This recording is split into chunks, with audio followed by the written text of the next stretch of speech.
Assalamualaikum, apa khabar semua? Terima kasih kerana sudi singgah ke channel saya. Saya harap semua penonton berada dalam keadaan sihat dan bahagia selalu, insya-Allah. Pada video kali ini saya nak kongsikan kisah perjanjian nyawa.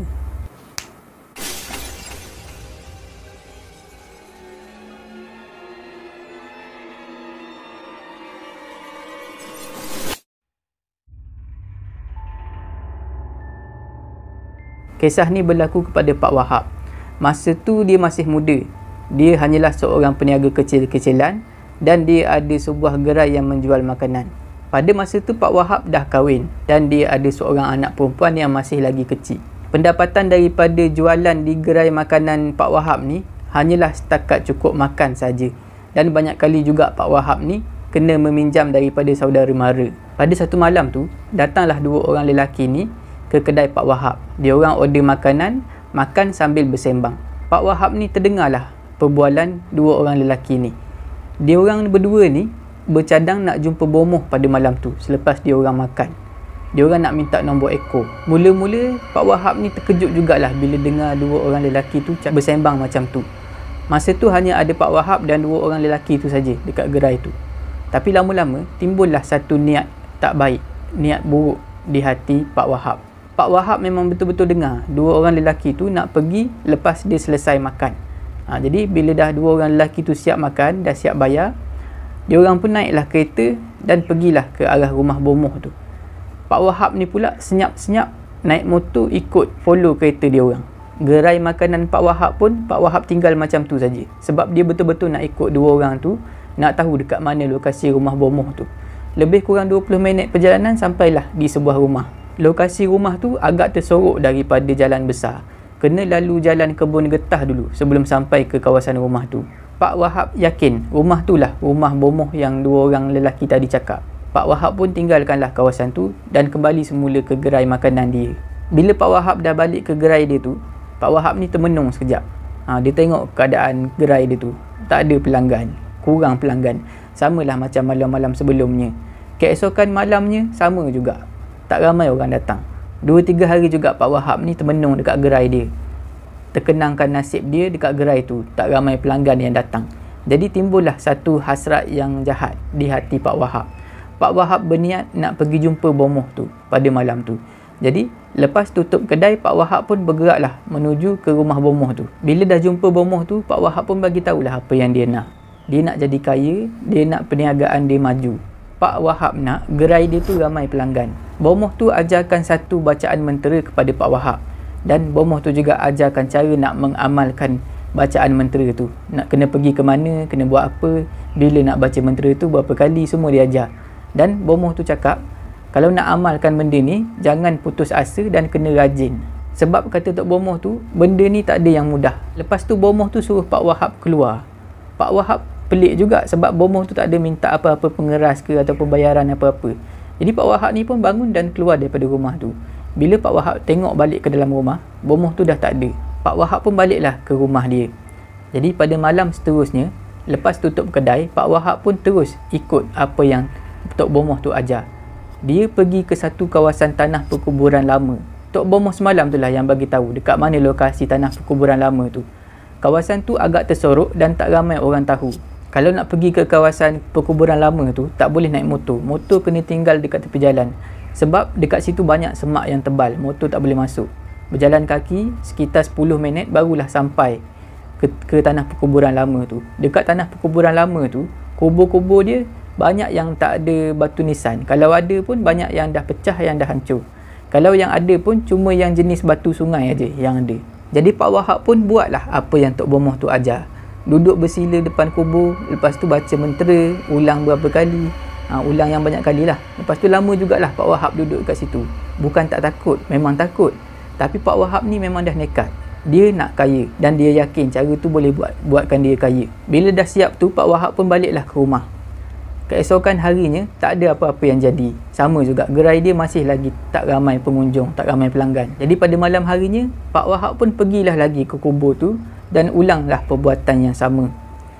Dia repeat 2-3 hari, tak ada juga perubahan. Gerai dia masih lagi tak ada pelanggan yang ramai. Masa berjalan, sedar tak sedar dah seminggu Pak Wahab buat aktiviti tu. Dia pergi, dah tutup kedai malam, dia pergi ke tanah perkuburan lama dan dia baca mentera dekat situ. Kemudian balik. Tapi nasib dia masih lagi tak berubah. Pak Wahab masa tu dah rasa macam fed up, tapi dia teringat pesan Tok Bomoh tu. Nak buat benda ni kena rajin, jangan putus asa. Kemudian disambung lagi, dia buat lagi. Ada satu malam tu, masa tu dah 2 minggu lebih Pak Wahab buat perkara tu. Pergi ke kubur lama tu pada malam-malam hari dan baca mentera. Bila Pak Wahab tu balik pada satu malam, Pak Wahab tidur di rumah. Lepas tu Pak Wahab ni dapat satu mimpi. Dalam mimpi tu, ada seorang lelaki tua ni datang kepada Pak Wahab dan cakap, "Aku tahu apa yang kau nak, tapi kau kena bagi sesuatu dekat aku." Lepas tu Pak Wahab pun tanyalah, "Bagi apa?" Lepas tu lelaki tua tu bagi tahu, "Aku nak nyawa. Kau kena bagi aku satu nyawa." Lepas tu Pak Wahab terus terjaga. Berpeluh-peluh Pak Wahab, berdebar-debar, dia dalam keadaan takut dan terkejut. Dia pun segera tengok anak dan isteri dia. Dua-dua tengah tidur lena. Jadi Pak Wahab pun sambunglah tidur. Keesokan paginya mulalah Pak Wahab ni nampak ada perubahan dekat gerai dia. Pelanggan bukan main ramai datang. Orang sampai beratur panjang nak beli dekat kedai Pak Wahab ni. Berbagai-bagai bangsa ada. Melayu, Cina, India semua ada beratur dekat kedai Pak Wahab nak beli makanan. Memang berbezalah daripada hari-hari sebelumnya. Sebelum ni tak pernah jadi macam tu. Daripada situlah Pak Wahab ni dapat banyak duit. Dan benda tu berterusan. Daripada sehari ke sehari, minggu ke minggu, bulan ke bulan. Duit terkumpul makin banyak untung. Dan Pak Wahab masa itulah dia upgrade dia punya perniagaan. Daripada dia seorang diri usahakan gerai tu, dia dah mampu nak gajikan pekerja. Dan daripada gerai dah boleh buat restoran besar. Masa berlalu dengan sangat cepat. Dah belasan tahun, dah berpuluh tahun. Pak Wahab ni jadi peniaga yang berjaya, yang kaya. Lama kelamaan Pak Wahab jadi lupa apa yang dia pernah buat. Dia pernah pergi ke kubur lama, baca mentera, lepas tu dapat mimpi, buat perjanjian. Dia dah lupa semua benda tu. Dia dah jadi orang kaya di kampung tu. Anak perempuan dia pun dah besar, dah berkahwin. Dah senang lenang lah hidup Pak Wahab ni.